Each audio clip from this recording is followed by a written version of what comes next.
المقطع ومن ساهم فيه ومن أعان على نشره. اللهم فاغفر له ذنوبه كبيرها وصغيرها، جلها ودقها، عظيمها ودقيقها يا رب العالمين. Now let's go to America, brothers and sisters. Now, in America, the campaign of presidential candidate this time, Donald Trump, brought the issue of anti-Islam. And surprisingly, brothers and sisters, this campaign has a big support of public. Dr. Zacker Naik. So, what do you think behind this phenomenon? What does it indicate?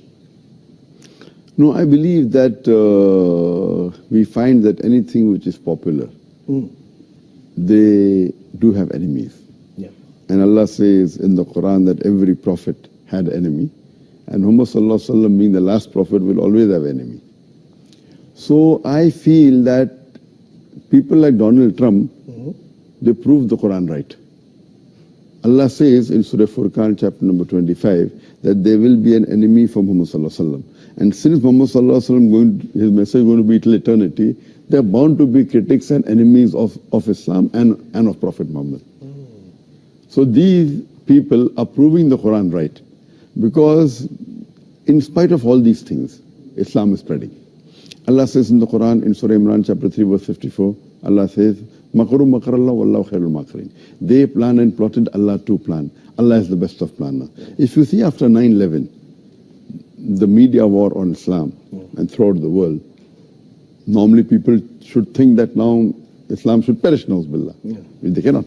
But we find that more people want to know what kind of religion is this. And we find that in USA alone, in a span of about 9 months after 9/11, 34,000 Americans accepted Islam. In Europe alone, in a span of 10 months after 9/11, more than 20,000 Europeans accepted Islam. So more they are trying to attack Islam, more Islam is spreading. I believe that such type of people, in the long run, it is benefit for Islam. People want to know what is this religion. Yeah. And whenever people attack Islam, and you find that in the long run, it benefits Islam. All right. That's fantastic. Now, Dr. Zacker Naik, do you agree if I say that now Muslims are caught up with efforts to restore the image due to Islamophobia campaign in the West? So because of this, they forget to promote noble values of Islam. Yes, I do agree with you. Yeah. Many a time we Muslims being emotional, we fall into the trap.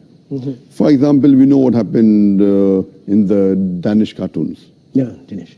It is wrong what they did. We found that most of the Muslim organization, they left everything what they were doing and they were concentrating on that. They were protesting. Fine, we should protest. Yeah, but that doesn't mean that we stop our activity. So if an organization was suppose doing 100 points work, they focus all their attention on replying to the Danish cartoon, and out of 100, they only do 5 points work. So imagine if all the organization do that, it will be a loss for the Muslim Ummah. What we require, there should be specialized organization to take care of this. And I've given a talk on this, how this should be dealt.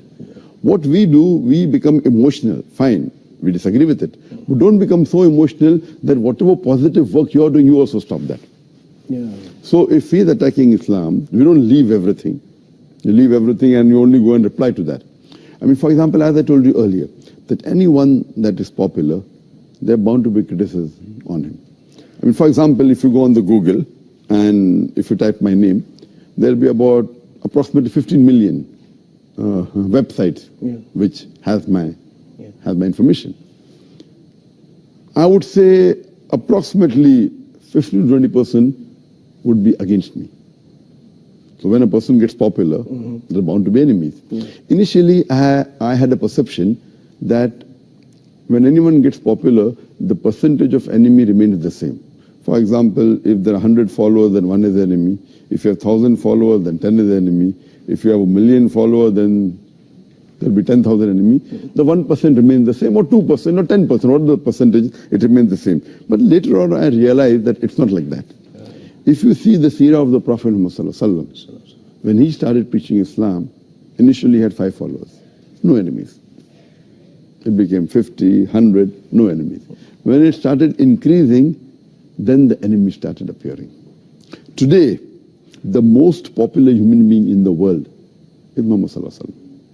Even according to Michael H. Hart, even according to non-Muslims, the most influential human being in the world is Muhammad Sallallahu Alaihi Wasallam. Today, if we know that there are about 1.8 billion Muslims, and maybe another 100 more million, maybe non-Muslims who may be liking Muhammad Sallallahu Alaihi Wasallam, you can say 2 billion Muslims who may be liking Muhammad Sallallahu Alaihi Wasallam.